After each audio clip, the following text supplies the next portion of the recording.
எல்லாரும் எப்படி இருக்கீங்க?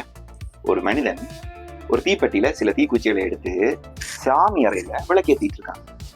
அதை விட சில தீக்குச்சிகளை எடுத்து சமையல் அறையில அடுப்பெரிச்சிட்டு இருக்கான்.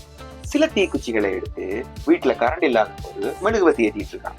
சில தீக்குச்சிகளை எடுத்து வீட்டுல சேர கஞ்சல் குப்பைகளை கொண்டு ரோட்ல போட்டு கொளுத்திட்டு இருக்கான்.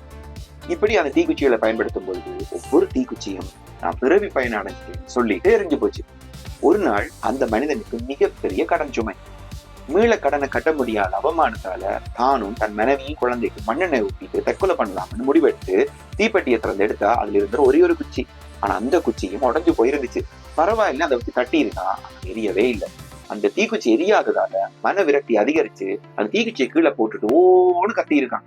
இந்த சத்தத்தை கேட்டு பக்க மயல்ல இருக்கிறவங்க ஓடி வந்து அவனை காப்பாத்திட்டாங்க. அவனை புத்திமதி சொல்லியிருக்காங்க.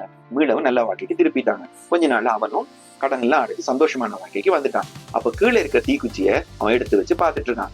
அப்பதான் அவனுக்கு ஒண்ணு புரிஞ்சுது.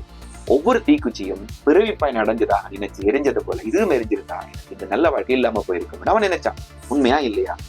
ஆற்றப்படும் காரியத்துல பிறவி பயன் இல்லை, காரியத்தால் ஏற்படும் விளைவுகளில தான் பிறவி பயன் இருக்குதுன்றத நாங்களும் புரிஞ்சுக்கிட்டோம்னா நாமளும் சிறப்பா வாழ்வோம். God bless you.